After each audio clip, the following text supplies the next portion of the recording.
recording. Alright, Yakimo rods for fishing. Actually, I keep saying that. Why can't I stop saying that? Yakimo fishing. Well, trying to get this out. This little alligator gar. It's a small one. Not trying to keep him or anything. He's just so feisty. I've got a new rig here for alligator gar, and it seems to work pretty damn good. It's like a mooching rig almost. But I'm using these two catfish hooks, basically, and it just seems to be extremely effective. So I'm going to show you how to tie that leader later today. This is a little guy. I would never keep one this small. So I'm going to go ahead and release him. I didn't get it on film, but yeah, just a little gar. It's actually the first one on this rod so far. So I've gotten the monkey off the back. So finally. And I'm using a pair of Berkeley little clippers here. I wouldn't fish gar without these. I don't even touch the damn things. Anyways, thanks for watching, and hopefully we get another big one. We've got set up pretty good out here. So thanks for watching. Rolling. Alright, Yakimo fishing. Got another gar. Another small guy. But yeah, it looks like a hungry guy because I have one hook out here and then one hook in there. So kind of a bad situation here with this fish. So all I'm going to do is probably cut the line because I see all this blood coming out right here. I'm probably not going to be able to save that hook. And it was time to change the leader anyways. So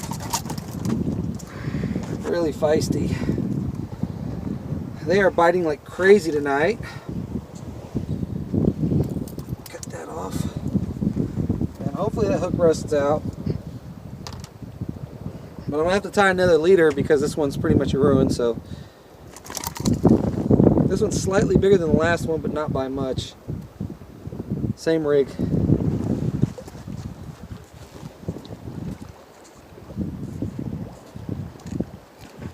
Thanks for watching. Yakimo fishing here. So, got to replace that rig. I only have one made. I've been trying to make more, but I just don't ever have time. So, I'm taking some 50-pound test. 50-pound trialing big game, just some cheap stuff. If you can do it bigger line, go ahead. You're gonna need a lighter and two of these style of catfish hooks. These seem to be what works really good. I don't know why, they just do. They seem to be becoming my new favorite hooks.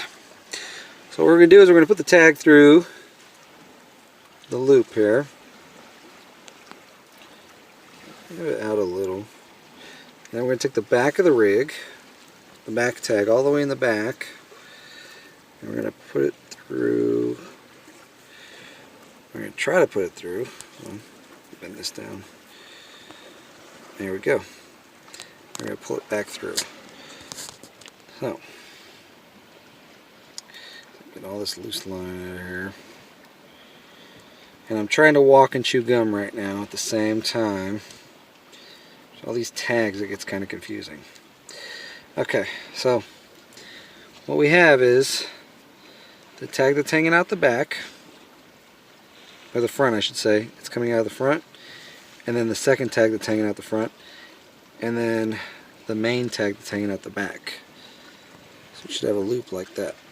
Okay, and I'll do this again just to show you again, where you can always rewind it.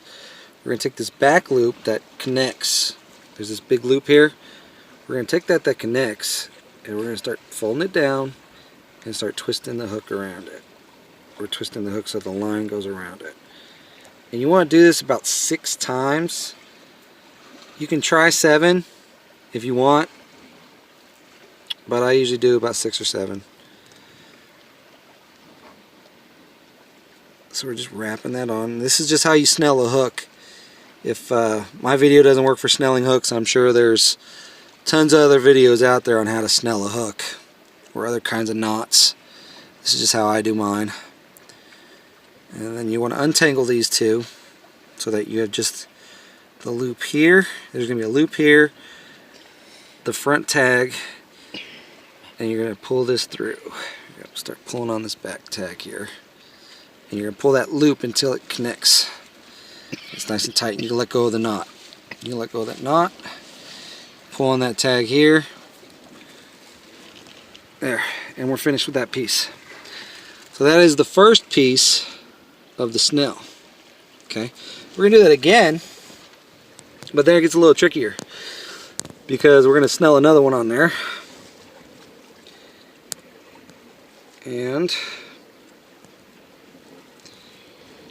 this is where it gets a little complicated. You're going to put the hook down there. You're going to put the hook on the back like that. You're going to just put it back on there from the back.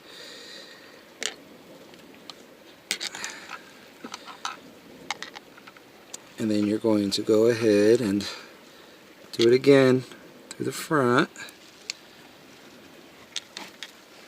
That's where you got to be careful because you have another hook on there, so I tend to keep my loop a little bit smaller, but I want to make sure I know where that other hook is at. Okay, so the tag with the hook on it is your front tag, and here's your other tag. You're going to pinch them together again. Hold on now. And you're going to go ahead and start wrapping it again.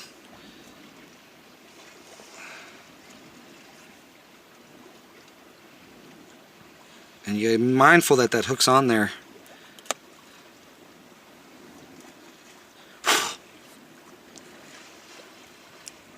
Mosquitoes.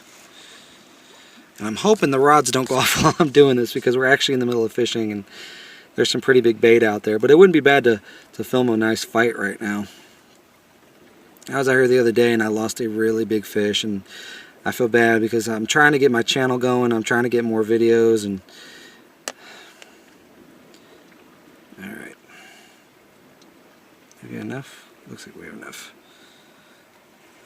Okay. Let's be careful. I don't think we got that one. Oh, we got it. So, 2 snelled hooks. Side by side. And that's how you, that's how I'm doing it. That's how I'm doing my gar rigs. I think more hooks is the better, scenario for you when you're fishing gar. Or you can use a treble hook like some people do. I've used treble hooks before, but they tend to swallow them way too easy. So, if you're playing for keeps, I guess that's good, but I'm not trying to lose treble hooks every 5 minutes. So we're going to take a lighter and we're going to burn these ends down. Nice little lead there. There we go. And then we come up here. Now I'm using, I don't know if I said it earlier, but I think it did say 50-pound test. Use bigger if you want. We're going to go ahead and take the loop. I don't want it too big, but and we're going to fold it in on itself twice.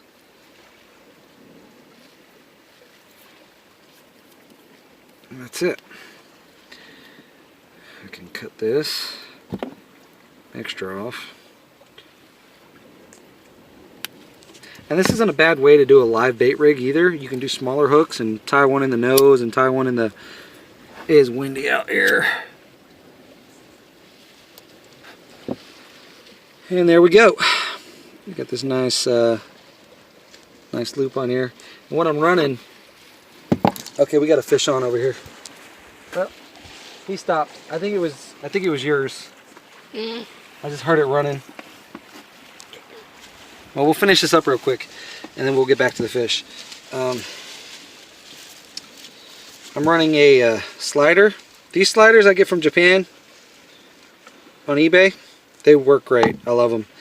And then I put a couple beads on there, and then a really big snap swivel. And I get these from Japan too, or China. I'm not really sure, China or Japan. Either way, it's coming from overseas. And I get them in bulk, like 100 for like 20 bucks or something. And I fill my box up with stuff like this. So there we go, ready to go. I'm going to show you how I've been putting shad on here tonight.